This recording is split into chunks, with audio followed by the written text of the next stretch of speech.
Hey, Facebook and YouTube, this is Paul Napoli, the Death Scouter, and I'm making another video for my Death Scouter, all one word YouTube channel. You can also find me under my name, Paul Napoli, where I have a ton of great financial exercises, financial advice, and financial guidance, personal management videos, etc. Today, I'm going to add to my library with this video, so please like and subscribe. I really need some subscriptions coming my way. As you can see, this is an Excel worksheet, and we're going to go ahead and put some numbers behind the theories and try to get the answer to a question. Is it better for me to just start investing as I'm paying off my debt, or should I take a more focused approach and get debt free and then have more money left over to start investing? Which approach is going to be better for me? Can I just do it all at the same time? Sure, you can do it all at the same time, but the question is which one is better? So to do that, we're going to go ahead and we're going to use some real world numbers against two hypothetical twins, boys or girls, couldn't care less, both with a used car loan at today's average rates, both with credit card debt at today's average rates. One of them is going to do the shotgun approach where they're going to also try to start investing, although they're going to have less money available to invest, versus the other who is going to take 2 or 4 years to pay off their debt before they start investing. Who's going to come out ahead? So let me show you the numbers I'm working with. So I try to be realistic as possible when I do my video exercises, and I take real world numbers. It's silly to have academic discussions where people are just making up numbers nilly-willy. So I do a little Google search and said, hey, what is the average car loan in America? What's the average interest rate? What's the average length of payment, uh, car loan payments? We take those numbers, we plug them in here to calculator.net, and you see 27,167 for 67 months at 11% interest says that you're going to have a car payment of $544 and change. And more importantly, on the amortization schedule, we see on a month by month basis how much money are you paying every month just in new interest charges? So that's a really good number. Remember, we're going to pay this off in 67 months. Let's ask the same thing about credit card debt. Did that little Google search, came back with Forbes Advisor, who says that under age 29, average credit card debt is $2,900. And of course, we all know that credit cards on average are a ridiculous 20% interest. And I think that number is actually increasing. So we can go down here again, calculator.net, and we can see if we are going to get out of debt at the same time as our car is paid off by taking this calculator and saying 2,900 at 20% interest means we need to come up with $72.18 per month in order to get out of debt at the same time that we pay off our car. The other googly search that we came up with was, what is the average income by people in the United States based upon age? And we came up with this information from this website. Go ahead and take a look. You'll notice that age 20 and 21, they're both making $25,000 a year, and then it increases a couple of $1,000s a year up to the age that we're going to be concerned with is getting to age 26. By the way, that's the 6 years it took to pay off this car loan, right? So at 26, both people are going to be earning $47,000, and we're going to make a new assumption, a safe assumption, based upon the standard rule of thumb for investing, is that you're going to invest 15% of your income towards retirement. So when both people in our exercise hit age 26, they're both going to earn 47,000, and they will both start putting in 15% of their income. But for a person who is in debt, they cannot afford that. So we're going to make a safe assumption of a 3% contribution because they're just getting started, right? Somebody told them just get started early because of compounding interest over time. It's more important you just get started, get started, get started. All right, well, let's see how that works. Here is a monthly Excel worksheet. Don't worry, it's not that confusing. I have broken down by age. Yoo-hoo, look over here. By age, their income. Okay, yoo-hoo, right there. by age, their income. That income times 3% divided by 12 months a year equals their monthly contribution by age. And I just color coded it to show that it changes as they get a little older, gets a little bigger as they get older. The math is very simple. This is your monthly contribution. This is your 10% growth rate in the stock market divided by 12 months a year. So each month you'll compound at 0.833%. You'll get some kind of growth number, add it to your monthly contribution for a month ending number. And then we also have to take into account, because this is an earnings sheet, while you're earning money in your investments, you're also paying out interest in your credit card and in your car loan. Now, notice a couple of numbers here because I want to be clear on everything. I'm only showing the car loan interest, not the $544 monthly payment, because that car will have residual value once the loan is paid off. And also notice, as with all amortized loans, that the amount of interest that you pay every month does get smaller, eventually going to zero at month 67. Credit card interest, you know what? There's nothing that you're putting on your credit card that's going to maintain its value.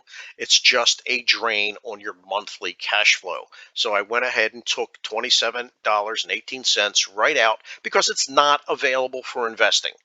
So we add those numbers together or subtract those numbers from your month ending, and we will maintain a rolling profit or loss on a monthly basis. Okay, so now that the mysticism of these big number charts is no longer confusing, let's scroll down to the point where you're paying off your loan and you have been investing since you were 20 years old. You took the shotgun approach.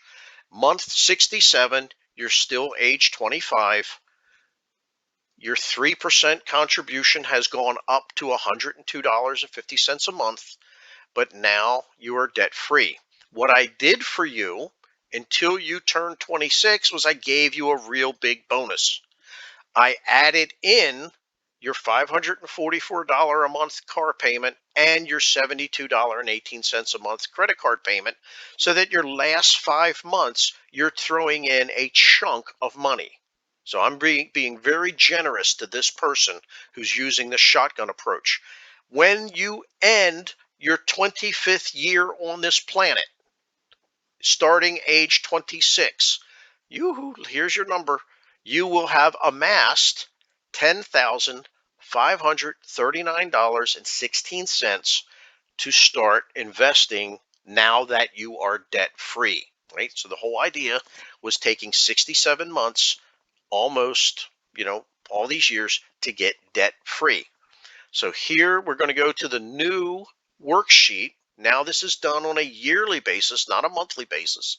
And you see that you're starting year number one, age 26, with a massive, very impressive $10,539.16 that you got from your shotgun approach.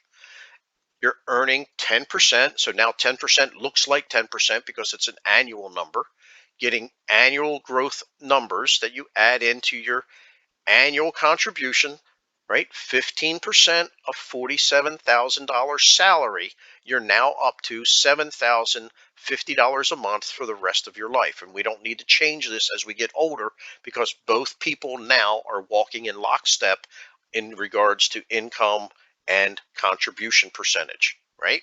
So you will be putting in $7,050 a month in your retirement for the rest of your life, with a year ending balance keeping totaled. And then you can ignore these two, but this is where I break out your contributions versus how much is profit.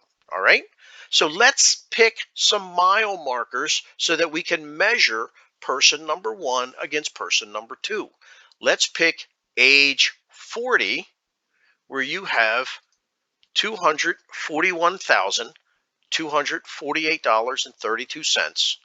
And retirement age in America, age 65, where you have 3.3 million. So let's go ahead and do the little home alone shift over here. Age 40, 241,000, age 65, 3.3 million. Great. Now we've got something that we can compare.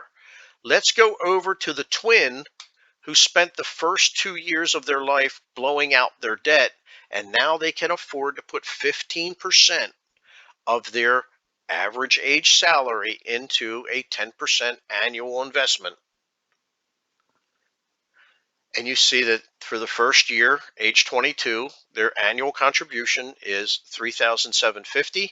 It goes up the second year, the third year, the fourth year.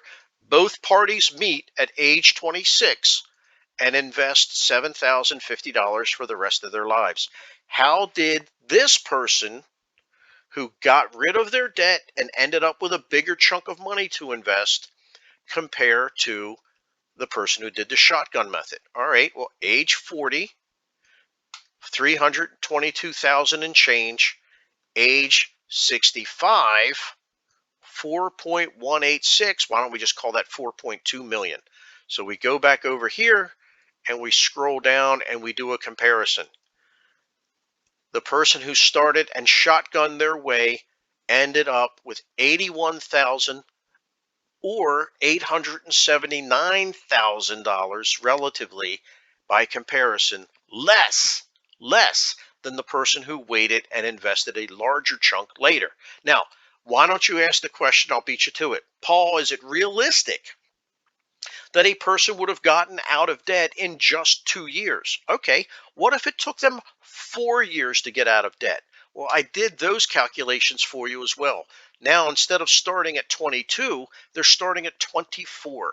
4 years later than the person who took the shotgun approach. Again, we're adjusting the contributions and the salary based upon age until they meet at age 26. Remember, the starting salary or the starting amount for the shotgun person was a whopping 10,000 and change. Both the 22 and the 24-year-old are starting with much less, but they are contributing 15% sooner. Where does this person end up? Well, age 40, they're at 277,000. Age 65, they're at 3.7 million. Let's go back over and compare. And what did we find? We find that we're shocked. Even starting 4 years later, you're still tens or hundreds of thousands of dollars ahead than if you would have done the shotgun method. The question is why, right? If the secret to wealth creation in America is compound interest over time, doesn't it make sense that the sooner you get started, the better off you're going to be? And theoretically, the answer is yes. But understand why. For the first several years, look at the graph here. For your first several years, your growth is not impressive. The mathematics doesn't change, by the way. It's only when here that your nest egg starts to become sizable that your annual growth numbers become ridiculously impressive, right? So starting early means that you add as many years of your life to the end of this graph where you've got real money coming in and you're still young enough to enjoy it. But the trick to the equation is that you have to get your nest egg big enough that you start to have the hockey stick graph. So if you're going to start investing, yes, you want to get started sooner rather than later. But really the question is, how soon can you get your nest egg big enough that the math starts to become impressive? And as this exercise shows, the shotgun method, waiting 2 years, waiting 4 years, that the shotgun method is not good because you're not building your nest egg fast enough to take advantage of the formula for compound interest over time. It is much better that you get rid of your debt. Stop trying to earn 10% while you're actively paying 20%, right? Stop trying to earn 10 while you're busy paying 11 and 20. Just clean up your mess and then throw your 15% contributions towards retirement even if you start a few years later. Hey everybody, this is Paul, the Death Scouter. I hope you enjoyed this video. Like and subscribe. Please subscribe. Again, share this video on any Facebook pages that you're participant in, and help me get my subscription numbers up. I'd really appreciate it. Thanks for watching. I'll let you go at 15 minutes and 20 seconds. Thank you.